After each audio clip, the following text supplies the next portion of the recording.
Mesdames, Messieurs, bonsoir et merci de nous rejoindre sur la TVT à l'heure du journal. Donc voici les titres. Il aura passé plus de 4 ans au Togo en tant qu'ambassadeur de Chine dans notre pays. Un séjour fructueux pour les deux pays que le chef de l'État salue en élevant le diplomate Liu Yuxi au rang de commandeur de l'ordre du Mono. Et puis le Togo est confiant de pouvoir mobiliser les 1000 milliards de francs CFA sur les 12 prochaines années pour atteindre l'objectif de 100% d'accessibilité des populations à l'électricité. Et c'est le sentiment général à l'issue de la réunion des bailleurs de fonds ce jeudi. Voilà pour les titres. Une fois encore, bonsoir. D'abord, au palais de la présidence de la République, le chef de l'État-fort Eswatini Gnazingbe a reçu en audience ce matin M. José Viegas Filo, représentant spécial du secrétaire général des Nations Unies pour la Guinée-Bissau. Ensemble, ils ont évoqué la situation dans ce pays de la sous-région ouest africaine et discuté de la perspective des processus électoraux libres et apaisés. Nous écoutons M. Filo à sa sortie d'audience au micro de Félix Semdacha. On a parlé de continuer dans la voie de la coopération avec la Guinée-Bissau, qui, comme vous savez, est le local de résidence de l'Office de l'ONU en Afrique occidentale, dont je suis le chef. Et on travaille, nous, le Togo, les autres pays de la CEDEAO, pour aider les pays, la Guinée-Bissau dans le chemin de faire réaliser les élections législatives au mois de novembre, le 18 novembre, pour encheminer les processus politiques de ces pays vers les élections présidentielles de l'année prochaine. Le rôle de la communauté internationale pour aider ces processus est important et nous sommes prêts à les développer. Et nous espérons que les conditions internes soient compatibles avec cet espoir. Et à la primature, le chef du gouvernement, comme ici, l'oncle Lassou, a reçu la représentante résidente de la Banque mondiale au Togo, Madame Joëlle Deras, en fin de mission. Elle est allée remercier le chef du gouvernement pour la franche collaboration qui a existé entre le gouvernement togolais et le groupe de la Banque mondiale durant les 3 années qu'elle aura passé à la tête de cette institution dans notre pays. Nous l'écoutons au micro de Carmen Madji Akap. Donc j'ai été reçue par le Premier ministre pour une visite courtoisie pour le remercier du soutien qu'il a éprouvé pour la Banque mondiale et pour lui dire mes au revoir, comme je suis en fin de mandat au Togo après 3 ans en tant que représentante résidente du groupe de la Banque mondiale. Je voulais lui remercier pour tout son soutien auprès de la Banque mondiale et on a discuté de la coopération qui a beaucoup grandi au cours des dernières 3 années. On s'est félicité d'avoir mis ensemble un cadre de partenariat pays pour la Banque mondiale au Togo. C'est une stratégie à moyen terme et pour la reprise du dialogue sur les réformes et l'appui budgétaire en 2016. Donc voilà, on a parlé des priorités sur l'énergie, sur le secteur de l'agriculture et dans l'éducation. On a parlé un peu des prochaines étapes dans la coopération de la Banque mondiale avec la nouvelle représentante qui viendra très prochainement pour commencer son mandat. Le Premier ministre m'a remercié pour tout ce que j'ai fait en tant que représentante pour mener le dialogue avec le gouvernement et pour faire croître le portefeuille au Togo. Vous savez, au moment de mon arrivée en 2015, on avait un portefeuille d'environ 150 millions de dollars et aujourd'hui, c'est un portefeuille de plus de 350 millions de dollars. Donc, on a vraiment triplé pratiquement l'enveloppe pour le Togo, mais aussi on a redynamisé certains secteurs. On est revenu sur le secteur de l'énergie. On a renforcé notre appui au secteur agricole et on a renforcé l'appui sur le secteur de la santé. Mais on va aussi continuer à appuyer le secteur de l'éducation et on est très impliqué sur tout ce qui est attrait à l'emploi des jeunes à travers un projet d'emploi de jeunes vulnérables, aussi le programme de filets sociaux et services de base, qui est un programme de développement communautaire qui est mis en œuvre en parallèle avec le PUDC. Donc vraiment, on a un programme très intéressant. On se félicite vraiment de la coopération qui a été consolidée au cours des 3 dernières années. Clap de fin ce jeudi sur la table ronde des bailleurs de fonds et investisseurs relative à la stratégie d'électrification du Togo. Le document de la stratégie a été examiné par les acteurs du secteur de l'énergie ensemble avec les différents partenaires et le secteur privé. Les partenaires comme la Banque africaine de développement BAD a déjà promis un appui de 30 millions d'euros pour soutenir la phase pilote du projet sur les 2 prochaines années. Les précisions avec Prudence Zissou. Une table ronde des bailleurs de fonds et investisseurs pour obtenir l'adhésion et l'engagement des partenaires en vue de la mise en œuvre efficace de la stratégie d'électrification du Togo. Le pays compte insuffler un nouveau dynamisme au secteur de l'énergie en se positionnant comme leader dans le développement et le déploiement des énergies renouvelables dans la sous-région. Ce pari sera gagné grâce à la mobilisation des ressources importantes pour un véritable accès à l'énergie pour tous.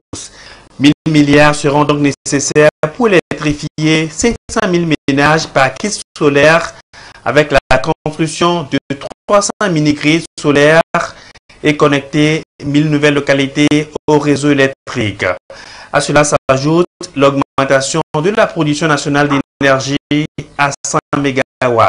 Il y a eu pas mal d'annonces pour les financements immédiats. Donc, en tout état de cause, nous nous sommes rendus compte, en tenant compte des promesses qui sont faites, que notre première phase de mise en œuvre de la stratégie est déjà acquise.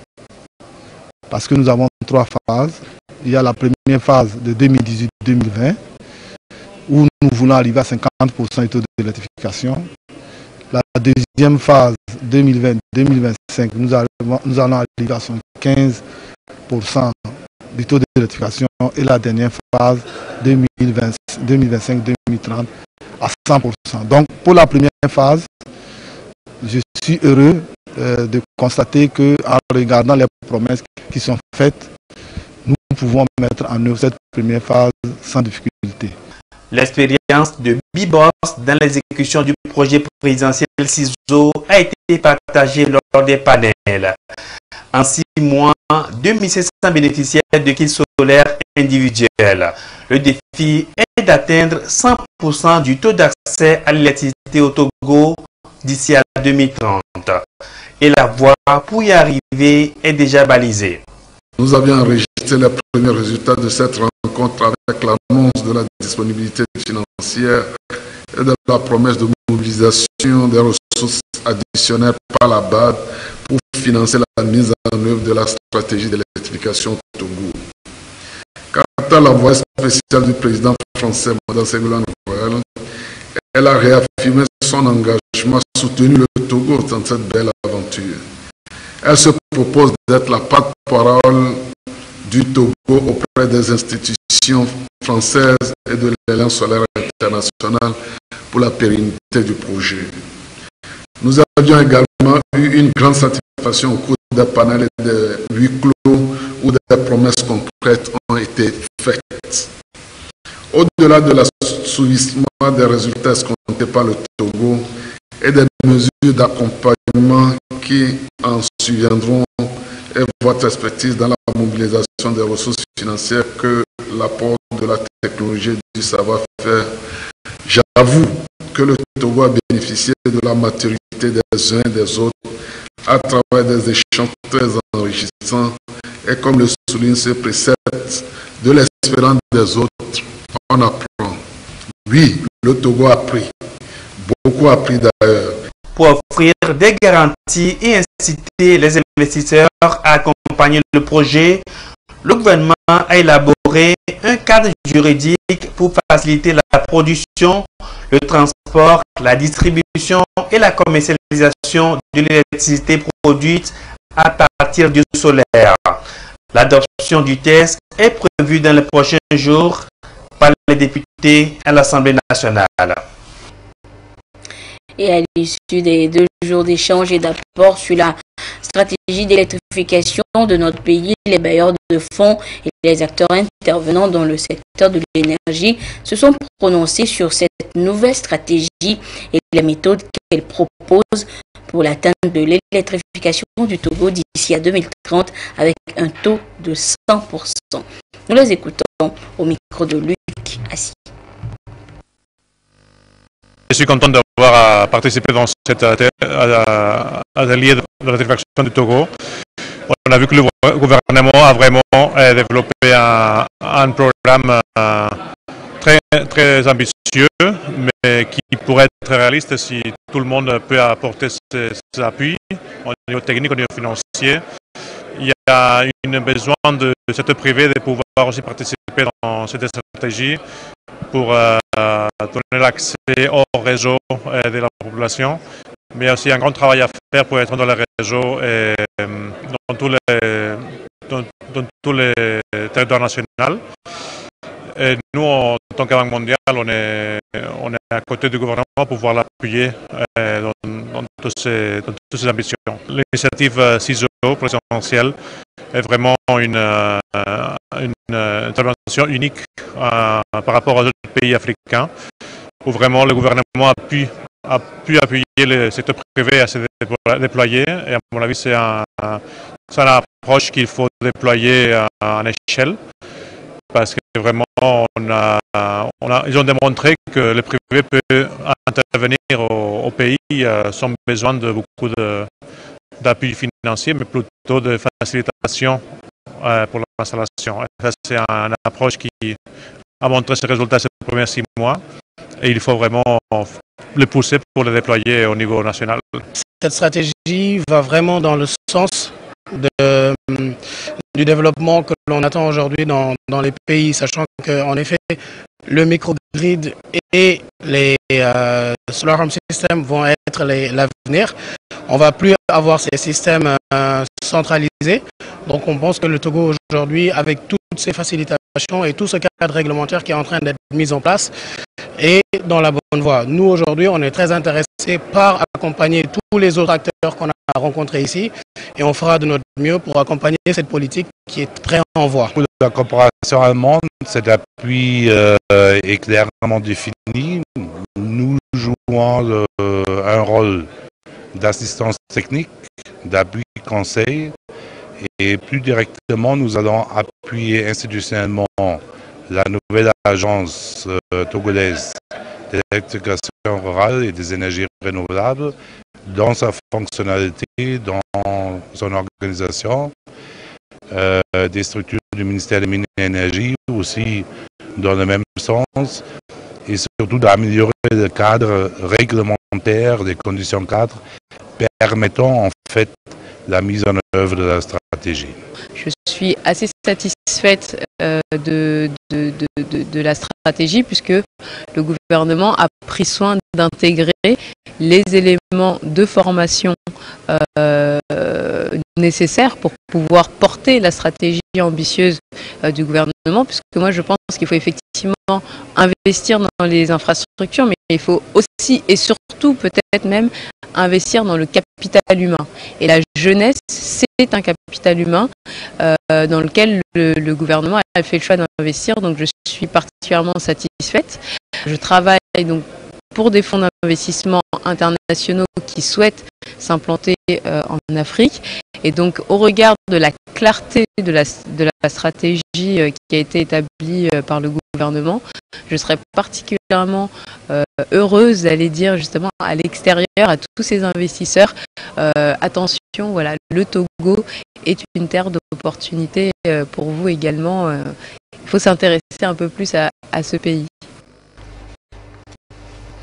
Et à l'instar du secteur énergétique, le Togo recherche également du financement pour les infrastructures routières.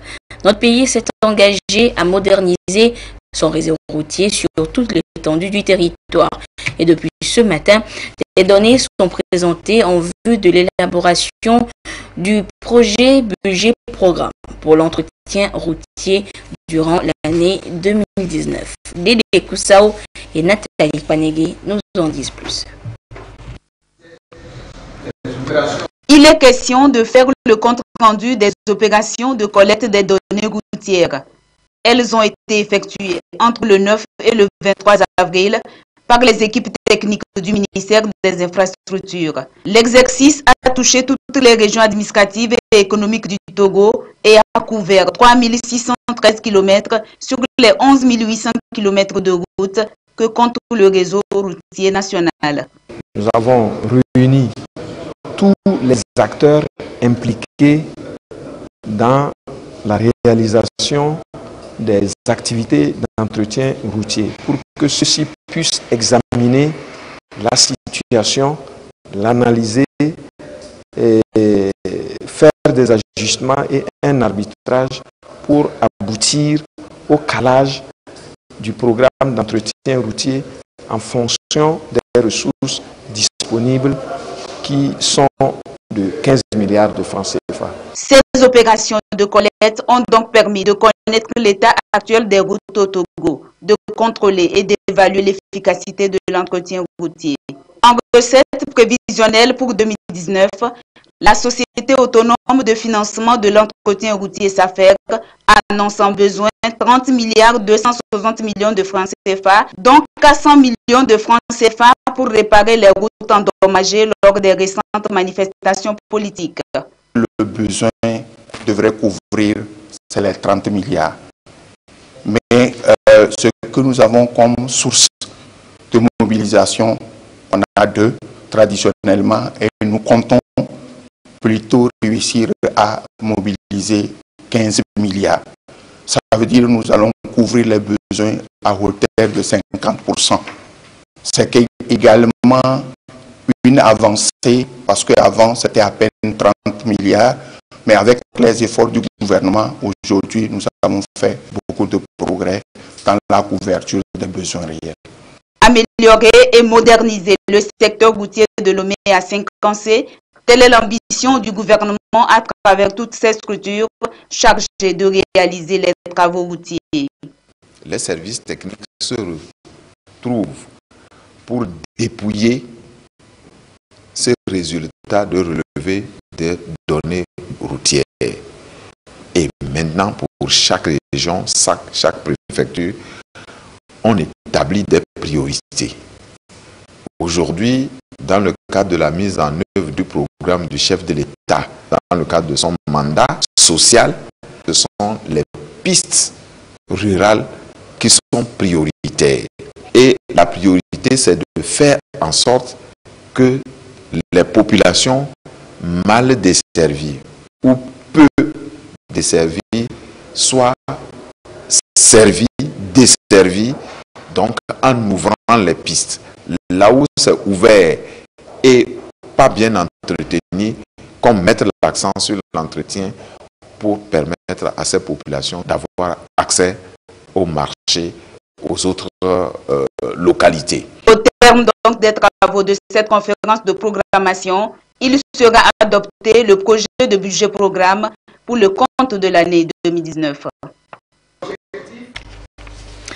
Dans le cadre de la mise en œuvre du projet d'appui à la reconstruction des marchés de Lomé et de Kara, le gouvernement a initié une série de formations en faveur des acteurs du secteur du commerce, ceci pour redynamiser leurs activités. Et après l'étape de Kara, c'est au tour des commerçants des marchés de Lomé de bénéficier de cette formation qui aura duré 6 mois. Le compte rendu avec Fafa Dalmeda et Ekoui Salah. Des commerçantes et commerçants des marchés d'Adarato et de Hidjanawe sont ici réunis dans le contexte de la composante 2 du projet d'appui à la reconstruction des marchés de Kara et de Lomé par Mouko. 6 mois durant, ils ont été formés sur les stratégies pour une redynamisation de leurs différentes activités. De toute façon, je tenais mon cahier de comptabilité avant. Ce n'était pas un cahier qui me permettait de faire la situation financière assez claire sur ma boutique. Mais juste après la formation, j'ai compris qu'il fallait améliorer beaucoup de choses. Donc j'ai déjà commencé par récolter ces fruits pour lesquels je suis très fier. On nous a appris la gestion de nos entreprises. On nous a appris que même en tant qu'une patronne, tu es obligé de te payer toi-même. En tant qu'une patronne, tu n'es pas obligé de venir et puis enlever l'argent n'importe comment. Ou bien après avoir fini de vendre, tu amènes toute la somme à la maison.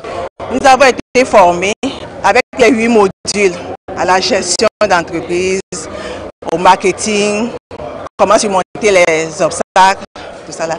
Tout ce qui peut nous permettre d'être créateurs de richesse, créateurs d'emplois et être plus compétitifs. Ce programme de renforcement de capacité fait suite à l'étape de Kara. À travers cette initiative, les promoteurs entendent amener les commerçants à améliorer la gestion de leur commerce. Par les activités de sensibilisation, de formation, c'est d'apporter un changement, d'aider donc ces bénéficiaires, commerçants et commerçantes, à pouvoir changer de pratique, à améliorer ce qu'elles font déjà et qu'elles font bien, à les améliorer par rapport au marketing, par rapport à la négociation avec leurs partenaires, les différents partenaires, par rapport au montage des dossiers de crédit. Environ 2000 commerçantes et commerçants ont bénéficié de cette formation. Ils ont été exhortés à faire valoir ces nouvelles connaissances en vue de mieux bénéficier des opportunités du gouvernement. Avec ce vaste programme de formation, de sensibilisation, d'information, d'éducation, de suivi et d'accompagnement, je demeure persuadée que vous êtes suffisamment outillés pour relancer vos activités commerciales sur de nouvelles bases afin que l'objectif assigné au projet qui est de contribuer à la redynamisation et à la modernisation du secteur du commerce dans notre pays devienne une réalité. Je vous exhorte donc à traduire dans vos activités quotidiennes de nouveaux comportements, à gérer autrement vos affaires que ceux et celles qui n'ont pas pu bénéficier de ce programme. Ce faisant, vous deviendrez ainsi des modèles pour les autres. Vous contribuerez également à la création d'emplois ainsi qu'à la réduction de la pauvreté dans notre pays. Les différents acteurs impliqués dans l'exécution de cette session de formation ont été honorés à ce rendez-vous. Le projet Parmouko est soutenu par la BAD, Banque africaine de développement. Des commerçants et commerçantes appelés à être de bons contribuables et pour permettre une meilleure compréhension de certaines notions relatives à la fiscalité, notamment le crédit d'impôt. L'Office togolais des recettes OTA a organisé hier une conférence de presse. Le crédit d'impôt, les circonstances pouvant conduire une entreprise à être dans cette situation mais également les solutions apportées par la législation fiscale ont été expliquées à la presse. Les précisions avec Christine Pichekialodé. La fiscalité repose sur des règles et principes aussi bien au niveau de la base imposable que sur le taux d'imposition. Dans ce contexte, l'on parle souvent du crédit d'impôt qui constitue un surplus de paiement. Certaines entreprises se retrouvent parfois dans cette situation. Aujourd'hui, nous sommes à un taux de TVA de 18%. Si par erreur, quelqu'un appliquait une TVA au taux de 19%, il y a un surplus de paiement. Si au lieu d'une base de 1000, il a été déterminé une base de 2000, il y a un surplus de paiement. En dehors de ça, au plan régional et puis au plan national, il y a certaines dispositions qui ont été prises pour permettre à l'État d'avoir des recettes en attendant que les opérateurs économiques déposent les états financiers. Je donne par exemple le cas des acomptes BIC ou bien des acomptes IS. Alors, l'acompte BIC consiste à quoi? Si vous importez par exemple 1 million de marchandises, vous voulez vendre, la loi fiscale impose qu'on retient 1% sur vos importations qui constitue pour vous un acompte d'impôt. Ou bien, lorsque vous êtes producteur ou bien vous êtes importateur, vous vendez aussi à vos clients, vous avez l'obligation de retenir 1% sur le montant de vente qui constitue pour eux un acompte BIC ou IS à faire valoir sur leur impôt qu'ils auront à payer. La taxe sur la valeur ajoutée TVA est un impôt sur la consommation et c'est le consommateur final ou le dernier acheteur du bien qui supporte cette taxe. Il peut arriver que l'opérateur économique qui a importé la marchandise, qui a payé la TVA à la douane, lors de la vente des marchandises qu'il a importées, puisque la loi lui permet de se rembourser la TVA qu'il a payé au cordon douanier, parce que il n'est pas consommateur final. Lorsqu'il se rembourse la TVA par le droit de déduction qu'il a reconnu, il peut arriver que l'imputation qu'il fait ne lui permet pas de se rembourser la totalité de la TVA qu'il a payée au cordon douanier. On détient un crédit d'impôt sur l'administration fiscale que lorsque on n'a pas réussi à se rembourser la TVA qu'on devait se rembourser par le biais de la déduction, l'administration fiscale a l'obligation de rétablir le contribuable dans ses droits lorsque elle constate que l'opérateur a payé en trop. Aucune société d'État ne peut se prévaloir du fait que les sociétés d'État ne peuvent pas payer le coût. Les petites et moyennes entreprises font parfois traîner les crédits d'impôt, ce qui pèse sur leur trésorerie. Les contribuables, selon l'OTR, n'ont pas que des obligations. Ils ont également des droits qui obligent l'administration fiscale à leur décerner des gratifications en fonction de leur capacité contributive. Le ministère de la Sécurité et de la Protection civile a réceptionné hier après-midi 2 véhicules, un don de l'unité Border Force du Royaume-Uni qui vient ici renforcer l'Office central du trafic illicite des drogues et du blanchiment dans sa mission première, celle de lutter contre le trafic de drogue au Togo. Les précisions avec Lédé Koussaour et Nathalie Paniki. Transporter les personnes interpellées dans les affaires de drogue au Togo et faire la recherche des substances. C'est le rôle que vont jouer ces 2 véhicules, tout équipés, offerts par l'unité Border Force du Royaume-Uni au ministère de la Sécurité et de la Protection civile. Ce appui vient renforcer l'Office central du trafic illicite des drogues et du blanchiment dans sa mission de lutte contre le trafic de drogue au Togo.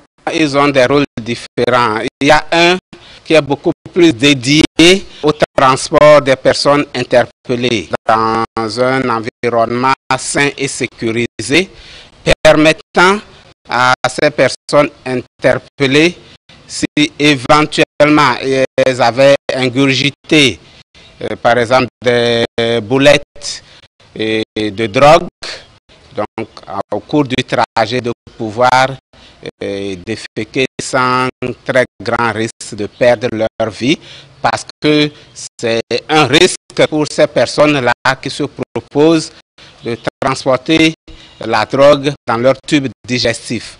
Cela peut s'éclater à tout moment, et donc ce véhicule est équipé d'une structure pour donc accueillir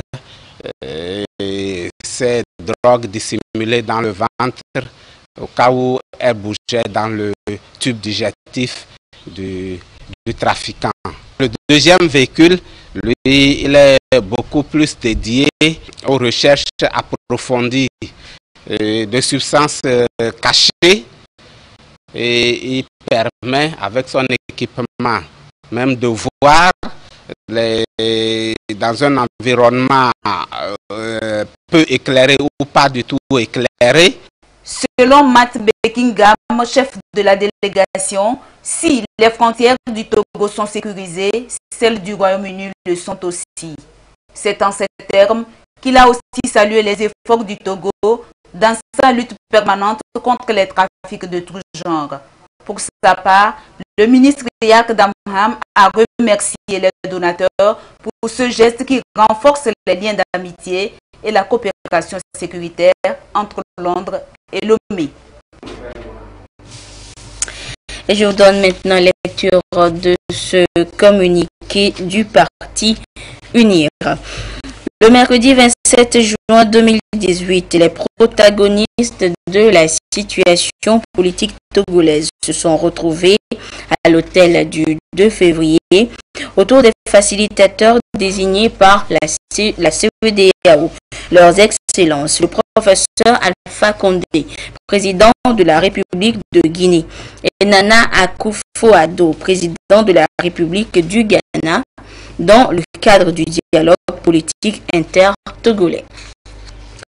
Le parti Union pour la République, UNIR, exprime sa gratitude aux facilitateurs désignés par la CEDEAO pour leur constante sollicitude et leurs inlassables efforts en vue de la résolution pacifique des tensions socio-politiques au Togo, et félicite les parties prenantes pour l'ambiance de convivialité et de responsabilité qui a prévalu au cours des travaux.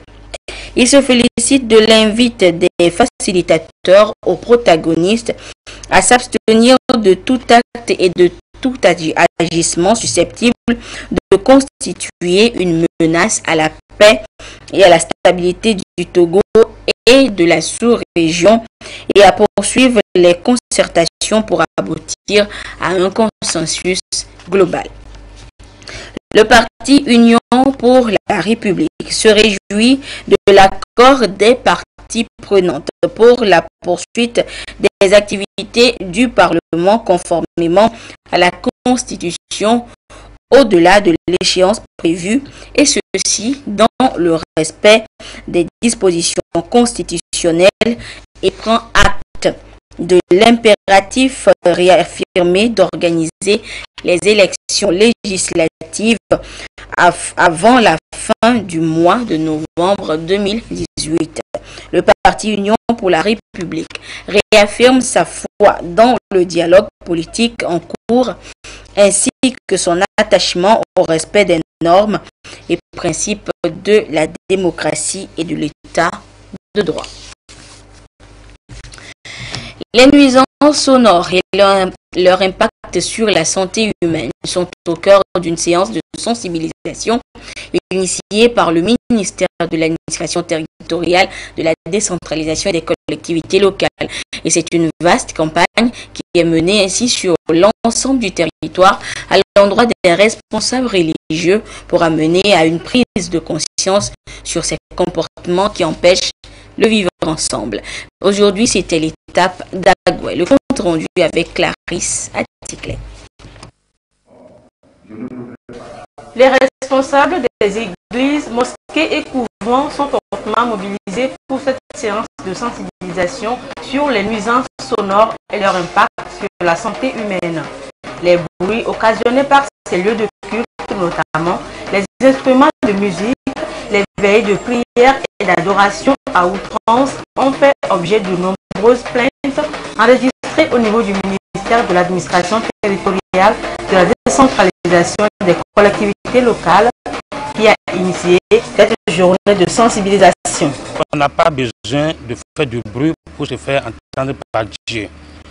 Et c'est le lieu de lancer un appel aux pasteurs, aux adorateurs pour qu'ils puissent s'organiser et réduire les lieux et les bruits dans les lieux d'adoration pour ne pas tomber sous le coup de la loi. En matière de la religion islamique surtout, tout ce qui est nuisance est interdite. Que ce soit la personne qui émet cette nuisance ou celle qui reçoit cette nuisance. On dénombre au total 8277 lieux de culte au Togo, dont 488 seulement reconnus et autorisés. En clair, 7600 hésitent de façon illégale avec leur cortège d'abus de confiance, d'escroquerie, d'agression sexuelle et autres vices. L'idée est de faire connaître aux leaders religieux la législation en vigueur au Togo sur la liberté de religion. C'est une démarche pédagogique de l'administration qui consiste à sensibiliser, à expliquer. Après cette phase, nous allons passer à une étape de suivi et de contrôle qui va nous amener à appliquer la réglementation parce que les nuisances sonores sont régies par les lois en vigueur et ces lois-là vont être mises en œuvre par l'administration pour essayer de rétablir les équilibres fondamentaux dans un État laïque. L'administration ne peut pas rester les bras croisés devant la situation aujourd'hui de ces nuisances-là qui sont créées dans les différents lieux de culte que nous avons dans notre pays. Cette séance de sensibilisation dont le thème est « Lutte contre les nuisances sonores pour un meilleur vivre ensemble » est ici à l'étape d'Agoué. Elle couvrira l'ensemble du territoire pour véritablement mettre fin aux nuisances sonores qui perturbent la quiétude des citoyens.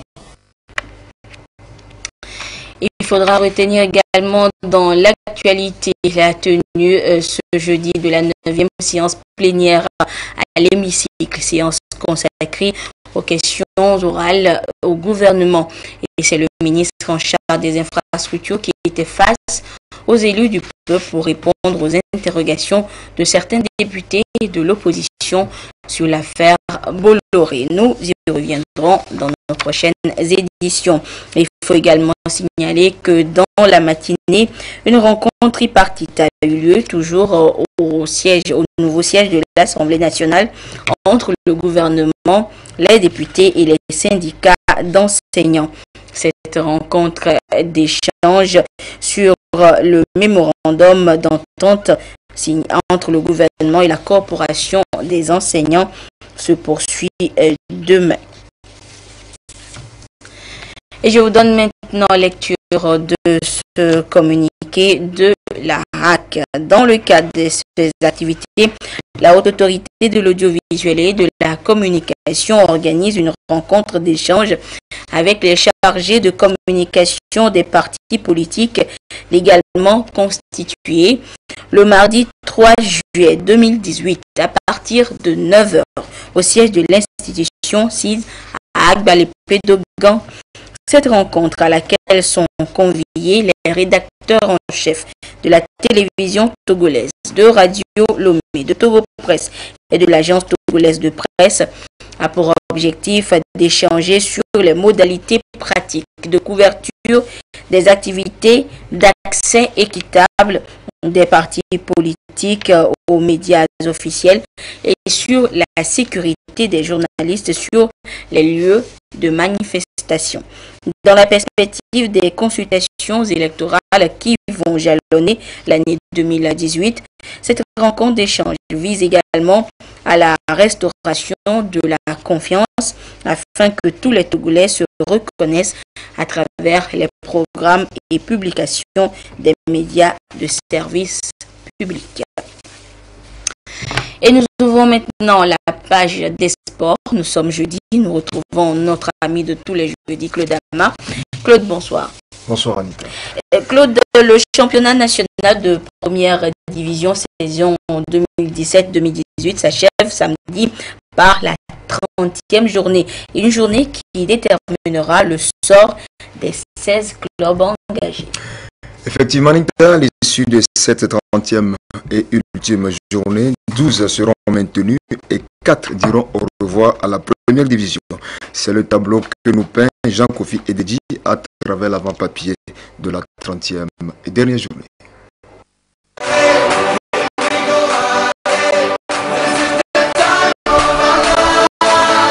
Démarré le 18 novembre 2017, le championnat national de première division, la D1, va prendre fin ce week-end. C'est la 30e et dernière journée. Une journée sans grand enjeu au sommet du classement. Koroki Metete de Tchamba étant déjà sacré champion de la saison à l'issue de la 29e journée. Le club de Tchamba laisse le choix à son poursuivant direct, Gomido de Kpalimé, et au 3e Semassi de Sokone de lutter pour la 2e place. Gomido et Semassi distant de 1 point, 53 pour les Showboys de Kpalimé et 52 pour les guerriers de Tchaoudjo, vont chercher chacun une victoire et espérer un faux pas de l'autre pour occuper le 2e rang. Gomido sera en déplacement pour jouer sa chance face à Gaza au stade de la JCA, tandis que Semassi reçoit les Anges au stade municipal de Sokone ce samedi. L'Est Gopor, 4e au classement, reçoit vendredi au stade Dr Carlo de Tivier à Sco de Cara, 11e. Battu 2 buts à 1 par Unisport lors de la 29e journée, le club togolais qui dispute la Ligue africaine des champions va essayer de boucler la saison avec une victoire si les condamnants le lui permettaient. Pendant ce temps, Dito de Lomé, 5e, offre son hospitalité au champion Koroki Metete samedi à Tchévier. Les robots rouges à égalité de points avec Barnata de Fiokpo, 44 points, devront éviter un nul ou une défaite au risque de perdre leur place au profit des messagers de Fiokpo, 6e, qui feront samedi le déplacement de Dapon pour affronter les Lions de Tône, Fouadan ou de l'ASOTR, 7e avec 43 points, qui a rendez-vous avec Espoir des Yeux ce vendredi à Guanivé. Samedi, c'est également la rencontre de Bikinti Unisport, respectivement 10e et 13e au stade municipal d'Atapamé, tandis que l'ASK va en découdre avec Kotoko Akara. Cette 30e journée, c'est la confirmation au classement. Les uns pour le maintien, les autres pour la descente aux enfers. À l'issue de la 29e journée, Unisport 13e 30 points, Espoir 14e 28 points, Agaza 15e 26 points et Kotoko 16e 18 points étaient dans la zone de relégation. Parmi ces clubs, Unisport à égalité de points avec Fouadan pourra sortir sa tête de l'eau. Il a obligation de victoire face à Bikinti et à Bassar tout en espérant une mauvaise journée pour Fouadan 12e. L'enjeu reste à ce niveau, entre Fouadan et Unisport qui pour retourner en division inférieure, qui pour se maintenir en D1. Les rencontres Kinti Unisport et Ford d'Amaranta restent alors déterminantes pour ce dernier acte de la saison 2017-2018. Coup d'envoi des rencontres, 15h GMT.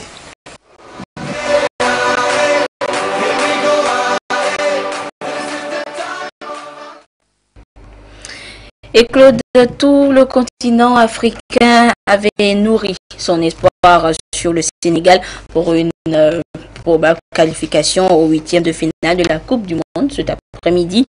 Mais hélas, les espoirs se sont envolés après la défaite des Lions de la Teranga, 1-0 face aux Cafeteros de la Colombie. Oui, Anita, c'est un véritable coup de massue qui s'est abattu sur le continent africain après cette défaite de son dernier représentant. Un nul suffisait au Sénégal pour obtenir son billet, mais hélas, tel n'était pas le cas. À égalité parfaite au niveau des points et de goal average avec le Japon, le Sénégal a été éliminé par le nombre de cartons accumulés, 6 pour le Sénégal et 4 pour le Japon. Retour sur le but colombien inscrit de la tête par Mina.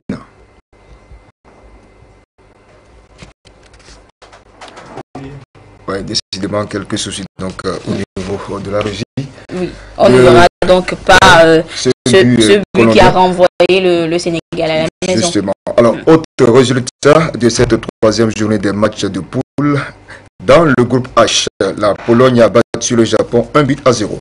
Enfin, dans le groupe G, la Tunisie a battu le Panama 2-1 pour l'honneur. Les deux pays étant déjà éliminés depuis la seconde journée. La Belgique a épinglé l'Angleterre 1-0. La Belgique et l'Angleterre sont qualifiés pour les huitièmes de finale face respectivement au Japon et à la Colombie. Demain, la compétition observe une pause avant de reprendre samedi avec le début des huitièmes de finale. À l'affiche, France-Argentine à 14h, suivi de Uruguay-Portugal à 18h. Merci Claude, et puis on se retrouve jeudi prochain. Pourquoi pas. Voilà, chers téléspectateurs, ainsi se referme cette édition. Mais avant de vous quitter, notez que cet après-midi, le chef de l'État-fort, Sozimna Nyazingbe, a élevé au titre honorifique de commandeur de l'ordre du Mono l'ambassadeur de Chine en fin de mission dans notre pays, le diplomate Liu Yuxi. Liu Yuxi qui aura passé plus de 4 ans d'exercice comme ambassadeur de la République populaire de Chine au Togo. Et durant cette période, le diplomate aura œuvré pour une diplomatie active entre son pays, la Chine et le Togo. Nous reviendrons sur cette cérémonie de décoration dans nos prochaines éditions. Merci de votre fidélité à la télévision togolaise. Excellente suite de nos programmes. Au revoir.